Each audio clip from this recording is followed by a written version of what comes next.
बिस्मिल्लाहिर्रहमानिर्रहीम। अस्सलाम वालेकुम। उम्मीद है आप लोग खैरियत से होंगे एक और वीडियो के साथ।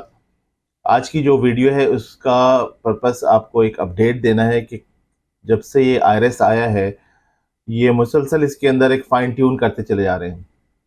तो इसमें एक ऑप्शन होता है जिसे हम MIS कहते हैं, और MIS का डेटा लेकर हम उससे एक फेयर आइडिया हमें बहुत अच्छा हो जाता है। एक मालूमात का भी ऑप्शन इसके अंदर मौजूद है, लेकिन इस दफ़ा परसिस्टेंटली मैं देख रहा हूँ कि MIS जो है उसके अंदर डेटा सही नहीं आ रहा। अगर आप अपनी रिटर्न में जब लॉग इन होते हैं तो आप देखें राइट एक्सट्रीम साइड पर एक ऑप्शन होगा MIS का।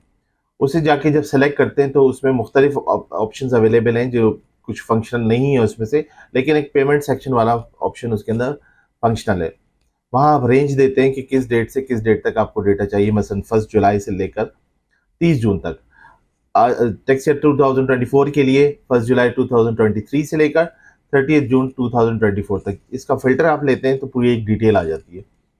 अब जो डिटेल्स आ रही हैं, लेट्स सेक्शन 151 की जो बैंक से प्रॉफिट आए हैं, या डिविडेंड की जो 150 के सेक्शन में आ रहे हैं, अब उसमें मुख्तलिफ रेट होते हैं, यानी 7.5% का भी आ रहा है या 15% का भी आ रहा है, जो भी उसकी तफसील आ जाती है। कोई आपने प्रॉपर्टी सेल की है या परचेज की है, 236C के जो एडवांस टैक्सेस हैं, transitional advance taxes property sale करने में और प्रॉपर्टी खरीदने में, उसकी डिटेल आ जाती है।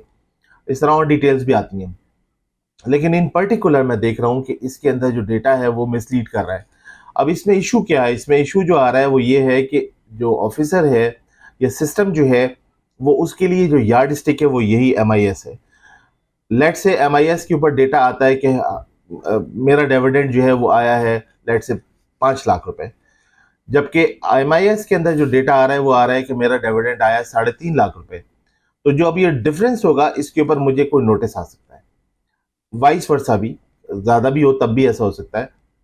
तो कंसर्न ये है कि हमें अब जो भी डिटेल होगी उसका एक एविडेंस रखना होगा।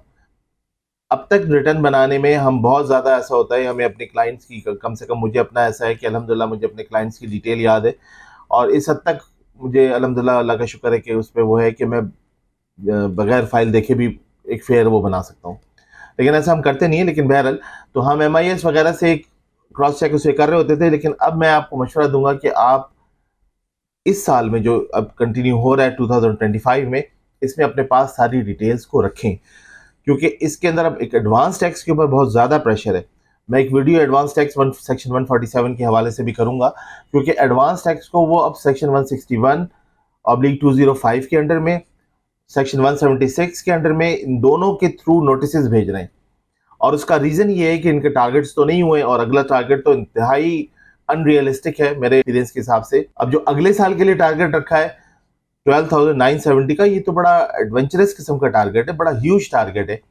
तो इसको करने के लिए फिर वो उन्होंने एडवांस टैक्सेस पे कर आ भी जाते हैं, तो एट द एंड जब सेक्शन 137 के अंदर हम फाइनल टैक्स भर रहे होंगे तो बात तो वही रहेगी। ड्यूरिंग द ईयर उनको, गवर्नमेंट को अमाउंट मिलता रहेगा ताकि वो डे टू डे अपने अपने ऑपरेशंस का चलाते रहें।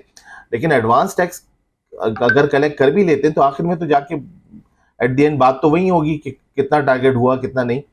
लेकिन हमें अब जो करना है अपने हाउस को ऑर्डर में, उसमें ये करना है कि अगर आपको जो भी प्रॉफिट्स वगैरह आए बैंक से या सैलरी का भी, तो आप एक सर्टिफिकेट भी लें अपने एम्प्लॉयर से, ताकि एक एविडेंस हो जाए कि जी मुझे बैंक के प्रॉफिट ये आया था, मुझे डिविडेंड्स ये आए थे। अगर कोई गेन हुआ या लॉस हुआ तो उसका सर्टिफिकेट भी आप लें। मैं तो कहता हूँ कि आप अपनी स्टॉक की पोजीशंस भी लें और उसकी इन्वेंट्री का पता होगा आपको, तो फिर वो भी एक बहुत आपके लिए अच्छा रहेगा कि आपको आगे भी उसका लेजर भी निकलवाएं, उसकी सर्टिफिकेट भी लें। सारी चीज़ों को आप अपने ऑर्डर में रखें। एक और बात इसमें मैं ऐड कर दूं, बैंक का चूंकि प्रॉफिट बहुत ज़्यादा बढ़ गए थे और लोगों का एक शिफ्ट हुआ था जो प्रॉपर्टी से निकाल कर या बिजनेस से भी लोगों ने बहुत से अपने बैंकों में पैसे रखे थे, और उसकी वजह ये थी कि जो हमारा पॉलिसी रेट था वो 22% था, वो नीचे आता जा रहा है। तो अब खैर 17.5 के अराउंड है कहीं। तो उसकी वजह से भी प्रॉफिट बैंक से बहुत बड़े। वहाँ लॉ ये बना दिया कि अगर 50 लाख से ज़्यादा इनकम होगी थ्रू बैंक्स, तो वो जो additional income over and above 50 lakh है वो नॉर्मल उसमें आ जाएगी। आपको उसके ऊपर एडिशनल टैक्स देना होगा। जो टैक्स एट सोर्स 15% के हिसाब से डिडक्ट हुआ, वो सफिशिएंट नहीं होगा। आपको फिर उसका टेबल के हिसाब से जो ओवर एंड अबव 5 मिलियन है उसके ऊपर मजीद टैक्स देना होगा। कई जाहिर है लोगों के लिए सरप्राइज हो जाता है जब वो हम रिटर्न उनकी भरते हैं और उनको बताते हैं कि अब आपको एडिशनली 12 लाख रुपए देने हैं या 10 लाख रुपए देने, तो वो सरप्राइज हो जाते हैं कि भाई, और ना वो प्रिपेयर होते हैं इसके ऊपर। तो अब बॉटम लाइन ये है कि आपने इस साल अपने टैक्स को बहुत संजीदा लेना है। जो आपकी डिडक्शन हो रही हैं, चाहे 153 सेक्शन के अंदर हो रही हो, चाहे 149 यानी उसमें हो रही हो, सैलरी के अंदर हो रही हो, डिविडेंड 150 के अंदर हो रही हो, जिस भी सेक्शन में हो रही हैं, हद तक के मोबाइल के ऊपर भी जो डिडक्शन है, वैसे तो बहुत बड़ा सिंपल हो गया। आप अपने मोबाइल पे जाएं, वहाँ ऐप मौजूद है, उसको आप एक्सेस करते हैं तो वो सर्टिफिकेट वहीं पे ऑटोमेटिकली आपके पास आ जाएगा। लेकिन ये सारी चीज़ों को आप बना के एक फाइल अपनी रेडी रखें, ताकि जब हमारे पास खुदा न खास्ता कोई नोटिस आता है, और नोटिस तो जाहिर है कि जो अब लग रहा है, जो मैं अप्रीहेंड कर रहा हूँ कि अब नोटिस काफ़ी ज़्यादा बढ़ेंगे, तो उसके अंदर हमारे पास एक ग्राउंड होगा, बेसिस होगी कि देखिए अगर हमने डिक्लेयर किया अपना डिविडेंड 10 लाख रुपए तो ये रहा सर्टिफिकेट। एमआईएस में अगर 8 लाख आ रहा है या 12 लाख आ रहा है तो इस वो एमआईएस का डेटा को देखने की जरूरत है, जो इनकी टीम देखे। तो इसलिए इस पॉइंट ऑफ व्यू से मैं कह रहा हूँ कि अब आप अपनी चीज़ों को मेंटेन कीजिएगा। पाकिस्तान से बाहर जितने भी डेवलप कंट्रीज हैं वहाँ लोग अपने टैक्स को संजीदा लेते हैं, उसके ऊपर टाइम देते हैं। अब ये उस तरह से नहीं होगा कि इसमें हाइपोथेटिकली हम कोई चीज़ बना ली जाए। मजीद लॉज चेंज हो रहे हैं और एक्सपेक्टेड है कि मजीद चेंज होंगे। तो इस वीडियो को मैं यहीं तक रखता हूँ। आप प्लीज़ कोशिश कीजिए कि सब्सक्राइब करें, अटैच रहें, ताकि मैं अपडेट आपको देता रहूँ।